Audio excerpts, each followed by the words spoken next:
Chers membres du jury et cher public tant aimé, bonjour. Tout ce que tu feras est dérisoire, mais il est essentiel que tu le fasses. Combien de fois a-t-on entendu cette phrase? Pour certains, c'est la première fois, tandis que pour d'autres, ce n'est pas le cas.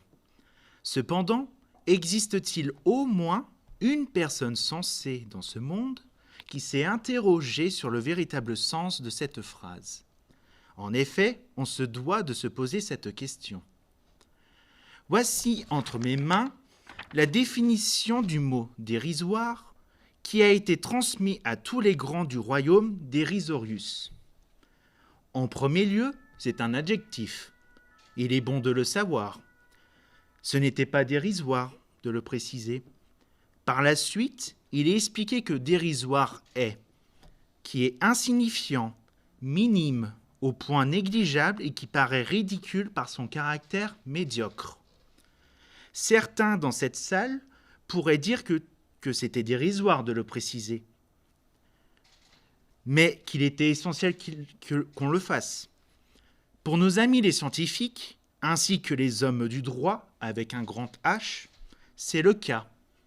Il faut crier haut et fort que tout ce que tu feras n'est pas dérisoire, mais il est essentiel que tu le fasses. En effet, nous pouvons le crier cette phrase haut et fort sous les toits. N'écoutez surtout pas les autres qui osent dire que tout ce que tu feras est dérisoire, mais qu'il est essentiel que tu le fasses. Pourquoi pouvez-vous nous dire que nous avons raison?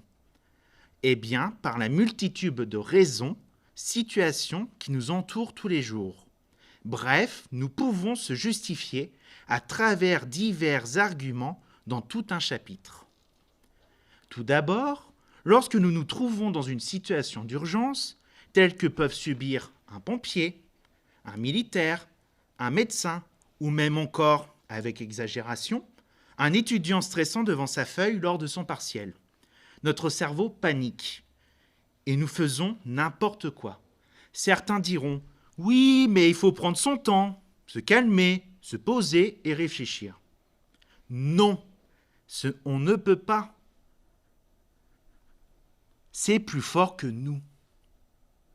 Dans des situations précises, notre volonté voudra que nous fassions n'importe quoi ou d'essayer de trouver la grâce. Prenez le cas du médecin. Selon nos amis du droit, il dispose d'une obligation de moyens, c'est-à-dire qu'il s'engage à mobiliser toutes les ressources dont il dispose pour accomplir la prestation promise sans garantie du résultat. À travers cette obligation de moyens, lorsque le médecin se retrouve dans une situation d'urgence, tout ce qu'il fera ne sera pas dérisoire, car il sera essentiel qu'il le fasse, sinon il engagera sa responsabilité professionnelle. Par conséquent, qui de mieux que ce dernier pour savoir ce qu'il fait est dérisoire ou non? Il est certain qu'un médecin ne trouvera pas que ce qu'il a accompli était dérisoire dans ce genre de situation. C'est comme pour l'étudiant avec sa feuille blanche. Il aurait fallu qu'il se fasse des fiches de révision afin de mieux apprendre ses cours. S'il l'avait fait, cela n'aurait pas été dérisoire. Par la suite, nous pouvons toujours affirmer que tout ce que tu feras n'est pas dérisoire car il est essentiel que tu le fasses, même à travers la situation actuelle du coronavirus. En effet, au regard des gestes barrières et des masques, certains vous diront que tout ce qu'on fait est dérisoire, mais qu'il est essentiel de le faire en tant que personne solidaire dans une société. Nous pouvons également affirmer le contraire. Tout ce qu'on fait contre ce virus n'est pas dérisoire. Il faut le combattre. En tout cas, un certain président l'avait compris quand il avait proposé d'injecter du désinfectant à ses concitoyens. À ses yeux, rien n'était dérisoire, car il était essentiel de le faire.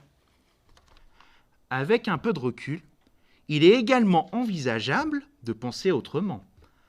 En effet, il est possible d'affirmer une autre vision. Si tout ce que tu fais est dérisoire, alors il ne te sera pas forcément utile. Rien n'est essentiel d'être fait. Au regard des expressions françaises, nous pouvons constater que, véritablement, Tout ce que tu feras est dérisoire, mais qu'il n'est pas essentiel que tu le fasses.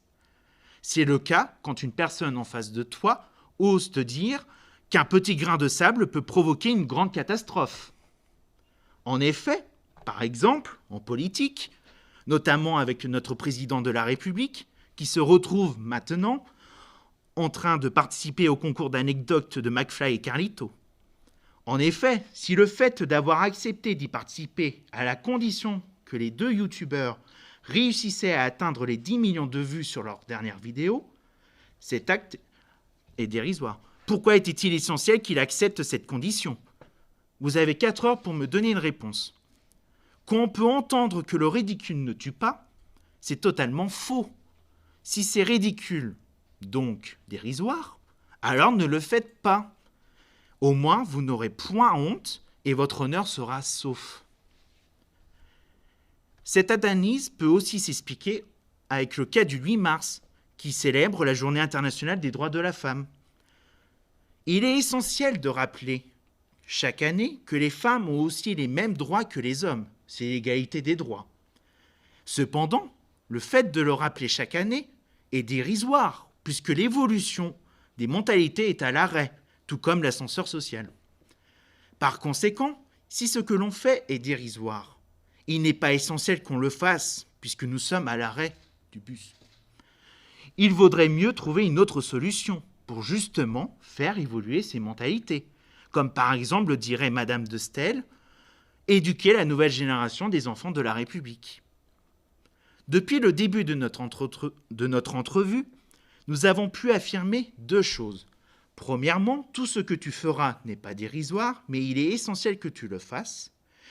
Et tout ce que tu feras est dérisoire, mais il n'est pas essentiel que tu le fasses.